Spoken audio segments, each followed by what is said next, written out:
Lakkaawwanyi yaa enduman Oromoo keessa dalan sabbee kerrifan xiyyaaraaf jeetti diinni nuti doorsisaa ture waboon takkuma rifan xiyyaaraaf jeetti diinni nuti roorrisaa ture waboon takkuma libsan.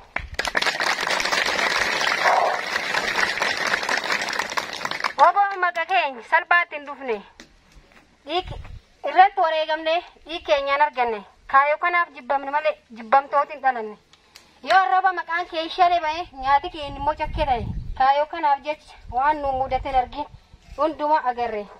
Kaayoo kanaaf jecha dhalaaf dhalchi dhabne dhalachuu hin oolle dhalannee akka namaa jiraachuu osoo barbaannu rakkoo kanaan mudanne waan hedduutti irra nu mudate kan yoomillee hin daganne jaallan hedduu irra dhabne ka deebine ijaan hin agarre. Uummanni Oromoo kamiyyuu akka kaayoo kanaan hin daldalle. Uummanni Oromoo kamiyyuu akka kaayoo kanaan hin daldalle. Ganti jalan ikan terang kalman nigen. Bela debu jilbi fan. Gantu gurallan. Buma gota kena nibamna. Buma barata kena nibamna. Buma dendela kena nibamna. Buma yoromo nibamna. Bela debu jilbi fan. Gantu farkallan. Dillan. Oromia rataban Oromia nu. Oromia rataban biya nu. Oromia tokko. Adamban. Godikon. Fano kamu Oromo.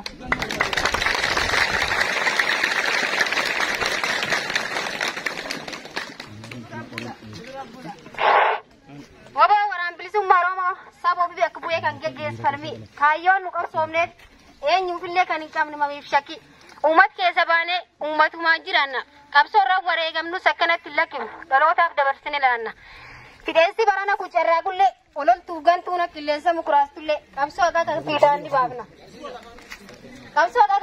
ni baafna mootummichi baana yoo deebisanii ilaalan riphee lolaatu hin ga'u ijaarsan.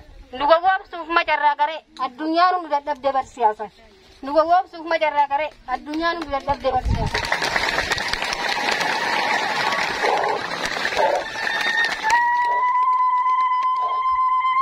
Beekumsi gaa qabnee barnoota ircaalaan keenya maastarii digriif diblooma kanaan beekamne. Halluu fageenya nu fayyadu dhiifne uummati bal'aaf jechuuf keenya miidhamne. Uffati bareedaa hin beeknu jijjiiranne. Gabachuuf osoo hin taane gara baasuuf osoo hin nyaanne cichaanii dubboo ishee micciiranne obsaaf murannoo qabsaawaatiin gara keenya gabaafannee Oromiyaa dhuunfachuuf qophii dhummurree jirra waan marayyuu guutanne Oromiyaa dhuunfachuuf qophii dhummurree jirra waan marayyuu guutanne.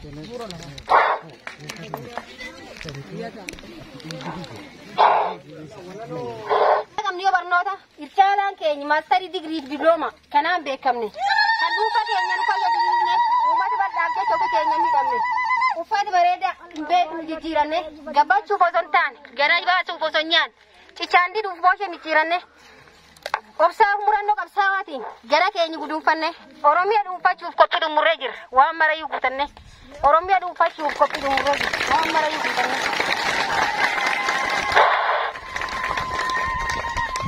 Oromiyaa wala boobsuuf nulmaan biyya uummata Oromoo harka kennuuf waboon abdii sabaa. Ofii bakka buunee irratti wareegamnu malee qabsoon abbaa qaba. Uummata Oromooti abbaan qabsoo kana isaaniif quuqamne hacuucaaf cunqursa saamichi bifa gargara jala isaan baafna. Qabeenya Oromiyaa qabdu. Fuunee uummata Oromootiif gabaasna malee ofii keenya booqiin ijaarra. Uummata Oromootti tumata. Borsinni ittiin bulmaata. Bulchiinsi Oromiyaa bor fedhii uummataatiin madaalame dhiyaata. Bulchiinsi Oromiyaa